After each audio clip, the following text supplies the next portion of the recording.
Good morning once again. Again, great worship together. So thankful for you and for your presence here today. We wrapped up last week a pretty in-depth study on the book of Daniel. I hope you enjoyed it. I hope it was informational for you. I hope it was a good thing to go through together. It was a little bit of a departure from kind of my normal sermon prep, a little bit more historical and fact-finding in nature, but I thought it was a really great time to be together and to kind of dig into a book that is often misunderstood. And some of the best ways to getting at something that's misunderstood is get down to the heart of it. So you got to go through the facts that way, go through the history. So it kind of turned into a little bit of almost like a Bible study turned into a sermon on a lot of those chapters. But thankful for you all for holding down with me as we went through all of the chapters of Daniel and try to get a grasp of really what's happening in that book together. Today we're starting a new series. We're moving to the New Testament today with a series on the miracles of Jesus. In particular, we'll be talking about the miracles of Jesus found in the book of John. Now, Jesus performed many, many, many different miracles during his kind of brief 3-year run of his ministry. In fact, the Gospel of Mark records over 30 different miracles that Jesus performed. John, on the other hand, takes a different approach. John only records, by some estimations, there are a couple that you could break out if you wanted to get nitpicky, but a lot of Bible history study people say that the book of John keys in on only 7 miracles of Jesus. Instead, he doesn't even call them miracles. John calls them signs. And in John chapter 20, he tells us why he went about it this way. Jesus performed many other signs in the presence of his disciples, which are not recorded in this book. But these are written that you might believe that Jesus is the Messiah, the Son of God, and that by believing you may have life in his name. So each week in this series, we'll look at one of those signs in the book of John and see what it teaches us about God, what it teaches us about Jesus, and what it teaches us in large part about ourselves as well. So if you'd like to follow along, go over to John chapter 2. That's where we'll begin this morning. If you have your Bibles, you want to flip over there. Go to John chapter 2, verse 1, and we'll begin there in just a second. We often say that a picture is worth how many words? 1,000, right? A picture is worth 1,000 words. And in some cases, that's exactly true. I look at something like this, and you say, describe this for me, without using the picture. I mean, we could say, okay, well, there's a forest, there's kind of a lake that's sunken down in there, really clear water, there's some waterfalls. You can't get there, right, in more than 1,000 words. There's something that a picture does. It gets us to a place that talking about it just will not accomplish. At some point, the picture does do something that words cannot. But on the other hand, pictures can be deceiving. We got this picture of this cool, fast-looking car driving through this kind of, is that desert, snowy, rocky, mountainscape situation? Or is it? Right? There's something happening here that the first picture just really doesn't capture. Here's a very famous picture of the pyramids of Giza. And you look at this and you just think, we're lost in history somewhere here. In this kind of desert, wind-swept area. And you just feel like you're standing here at this place untouched by time. And then you look at this aerial view. And I'm no map expert, but I'm going to use my little pointer here. And Jeff might be also able to back me up on this. That really looks like a golf course from the aerial view. And yeah, it looks to me like you could play golf while staring at the Pyramid of Giza. And what a difference those two pictures make in terms of what we think is actually happening there. There's a photo of Lauren and I that I love. It pops up on my computer as my screensaver as cycles through pictures every now and then. And if any one of you saw it, and even when I see it, there's 2 smiling people. We're at a putt-putt golf course, actually. We're having a good time, and we have this kind of like selfie picture of the 2 of us. It's a great picture, and I love it. And if you were to see it, you would see exactly that. What you would never see from that picture is that is a date after a day that Lauren and I had a pretty long, drawn-out argument. And it was not a good day, right? Until that point. And at that point, we had made up, we reconciled our differences, and we decided to go play some putt-putt golf together. And that picture reflects a really good, happy moment at the end of a day that was not that, right? But you would never see that by the picture. You get one moment. And in some ways, you get some good detail out of a picture. But in some ways, you cannot. Pictures can never capture context. There are literal borders to a photo. Just by taking a picture, inherently there is something to the right or to the left of this picture that's not included. Photos cannot capture the entire context. There will always be something left out. And a picture might be worth 1,000 words, but sometimes 1,000 words is just the start. Sometimes 1,000 words is not even enough. The first miracle we're about to see from Jesus happens at a wedding in Cana. There, Jesus will turn, famously, water into wine. But why? Of all the things that Jesus is going to say and do, this is, by most accounts, the earliest recorded miracle of Jesus. He doesn't even have his full kind of disciple group yet. This is, by most accounts, the first recorded miracle of Jesus. And of all the things that Jesus will come and say and do, and all of the very important things that Jesus will say and do, might it seem odd that his first miracle is turning water into wine at a wedding? What are we supposed to learn from this? I heard somebody talk about this a few years ago, and the takeaway from this story was, well, Jesus likes to keep the party going. I mean, don't get me wrong, I love the image of Jesus who likes to keep the party going, but maybe there's something deeper here? And maybe that's not where we end, right? Maybe we start with there's some great symbolism there about the wedding and the feasting and all that, but I think there's something deeper going on here. What are we supposed to learn from this first sign in the book of John? So let's dig in. John chapter 2, verse 1. On the third day, a wedding took place at Cana in Galilee. Let's stop right there. All right, we got a long ways. First verse, right? On the third day. So if we're reading along, and we go on the third day from what? On the third day of the week. On the third day from the last thing that just happened. And why is that important? It's kind of oddly specific, but not specific, right? What's going on here? Well, if we open up the book of John and we read from John chapter 1, verse 1 on, we'll notice that after this first opening segment, which is incredible and I love, and we preached on it not that long ago, the whole introduction to John, in the beginning was the Word, and the Word was with God, and the Word that was God. This kind of incredible opening monologue. Immediately after that, we hear about John the Baptist. John the Baptist comes and he's interrogated by some people about what he's doing, baptizing, and all this sort of thing. And John prophesies that the Messiah is here. He says, make way or make straight the paths for the Lord, right? The Messiah is here. And then, following this story, we have this phrase, the next day.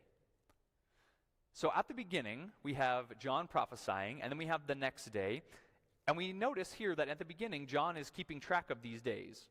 Well, if we go and read the rest of John, we realize that nowhere else in John's gospel is he concerned really with what day it is.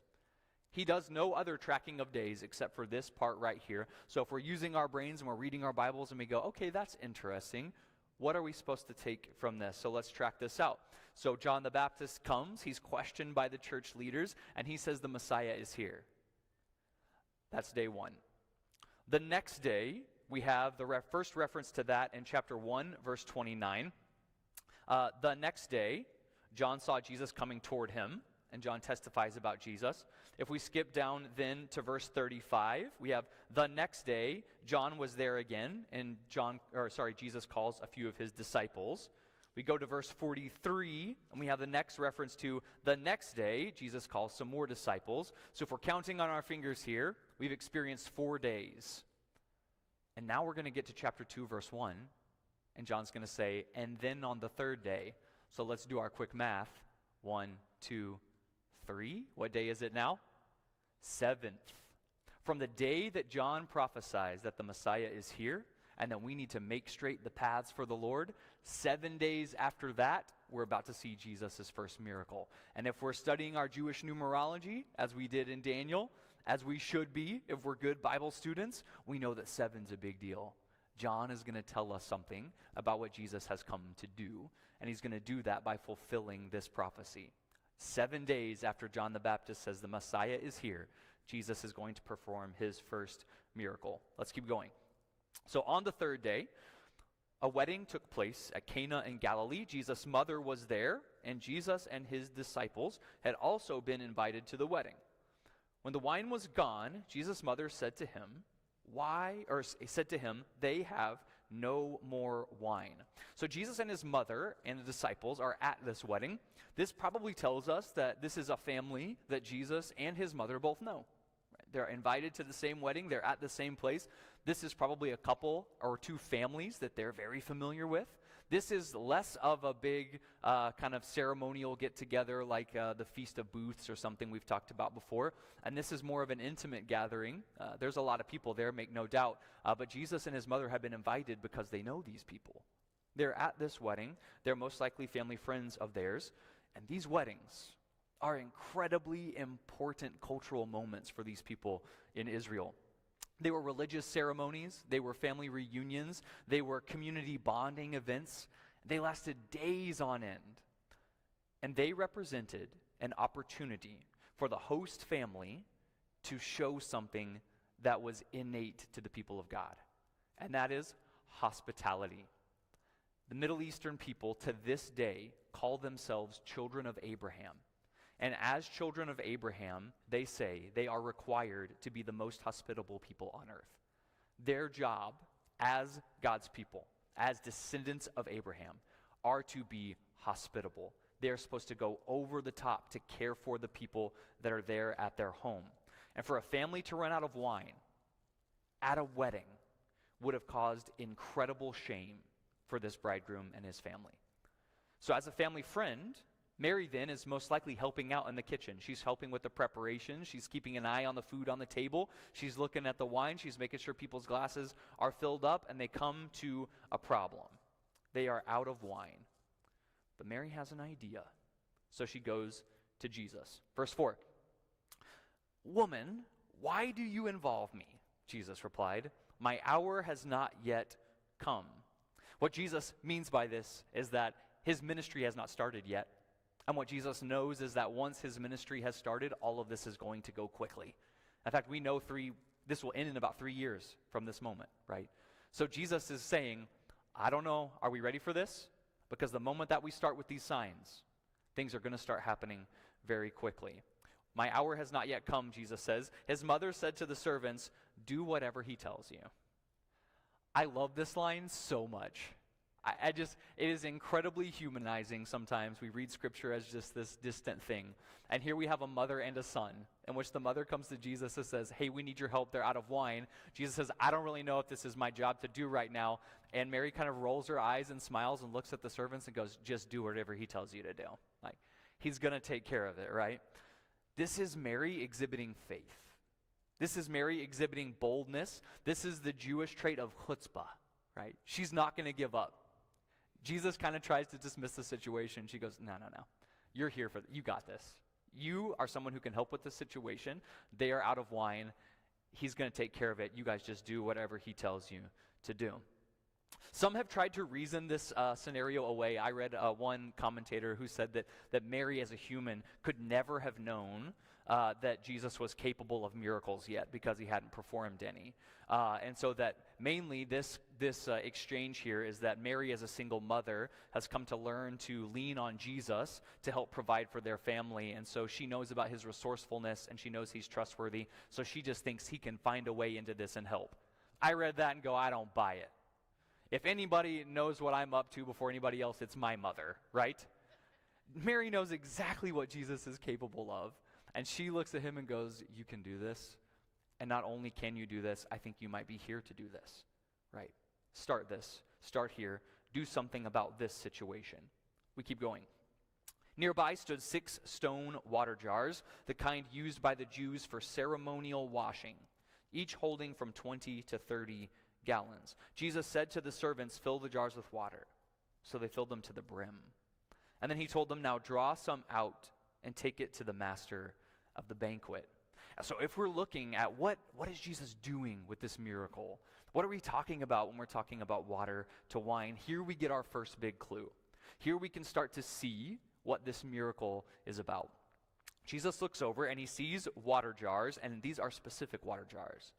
They're water jars used for ceremonial washing. They're made of stone. They're meant to keep the water more pure and more clean than just the regular clay jars. And so here they are, these big vats used for ceremonial washing. They would dip out of these and take them to the entrance of the party, and that way people could clean when they came in. These are very important symbols of the law. These are very important symbols of ceremony. Jesus sees these water jars sitting over, and he tells the servants to fill them up. And out of the sacred ceremonial washing jars, Jesus is going to produce the wine for the party. Now, don't miss the incredible symbolism that's happening here. Jesus is going to reveal something that he's going to show again and again throughout the Gospels, and probably again in this Gospel as well, definitely in this Gospel as well. Jesus is going to do something iffy with the law in order to keep his loved ones from great shame. Jesus is going to do something that is probably frowned upon by the establishment to help a situation that is immediately at hand. And this will get Jesus in trouble again and again and again. Jesus will heal on the Sabbath, and the Pharisees will look at him and say, Jesus, the law says you can't do that. Jesus says, I know what the law says, but do you see the person standing in front of us who is hurting? And I can do something about that right now. So why am I going to wait for tomorrow? I know what the law says, but do you see the person? Do you see the situation? And isn't this what the law is really about? Isn't this what the law is here to protect and help? So out of the ceremonial washing jars, Jesus will make wine. And as we're about to read, it was not just any wine either. Jesus told the servants, fill the jars, and they did. And he told them, now draw some out and take it to the master of the banquet, and they did so. And the master of the banquet tasted the water that had been turned into wine. He did not realize where it had come from, though the servants who had drawn the water knew. And he called the bridegroom aside and said, everyone brings out the choice wine first, and then the cheaper wine after the guests have had too much to drink. But you have saved the best for now. This isn't just more wine. We're not just solving a situation. We're not putting a Band-Aid on it here. This is great wine. This is incredible wine. The master of the ceremony, whose job it is to facilitate weddings just like this, tastes this wine and goes, oh, now this is different. This is a level of hospitality in a culture of hospitality that has not been seen yet. This is a level of hospitality that Abraham himself would have been proud of. Jesus doesn't just save these people from great shame. He brings on them great honor. The master of the ceremony says, you guys are doing something here that nobody else does. You're bringing forth something now at a time when nobody else does it. This is incredible stuff. You are hospitable in a way that nobody else has been. So what is Jesus doing with this miracle? What is this a sign of? The Israelites loved the law. The law of God is what set them apart from other nations. The law of God is what made Israel holy. The law of God is this sacred bond between them and their Creator. They loved the law, and they loved it so much that they wrote these incredible love songs to it. A lot of them are found in our Psalms. Psalm chapter 19 says, the decrees of the Lord, the laws, are firm, and all of them are righteous. They are more precious than gold, much pure gold.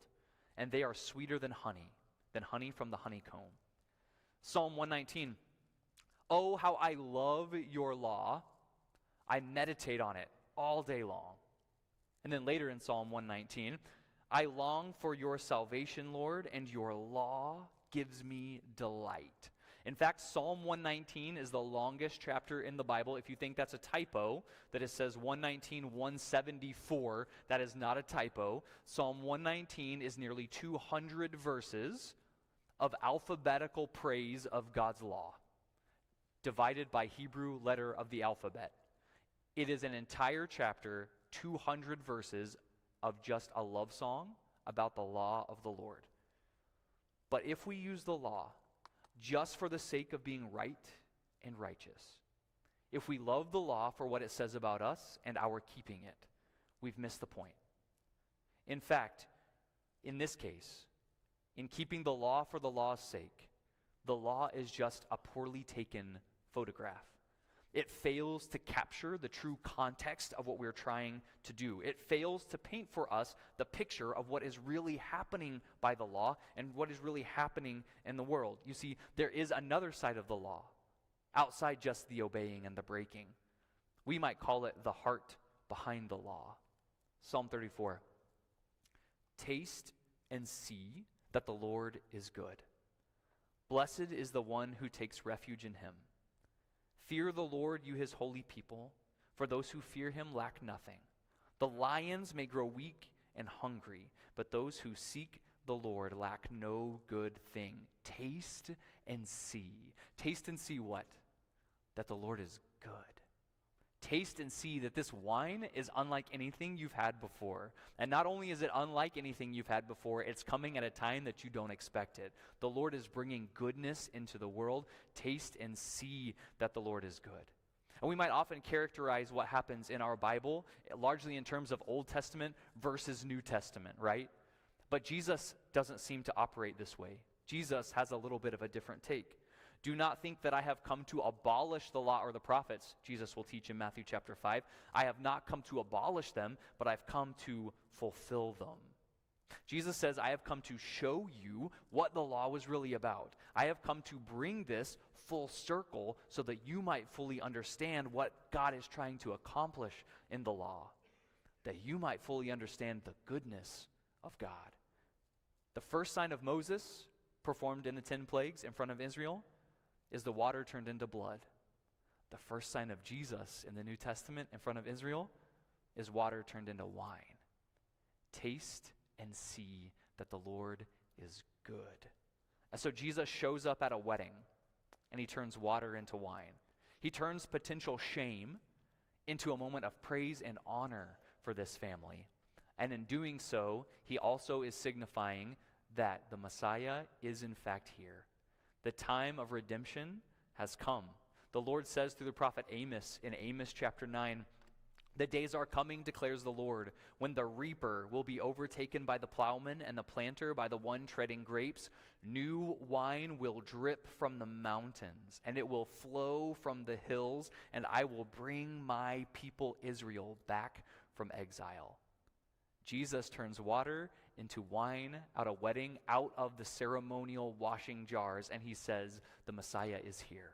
The Son of God has arrived. The new wine is flowing. The law is being fulfilled. The salvation of God's people is at hand.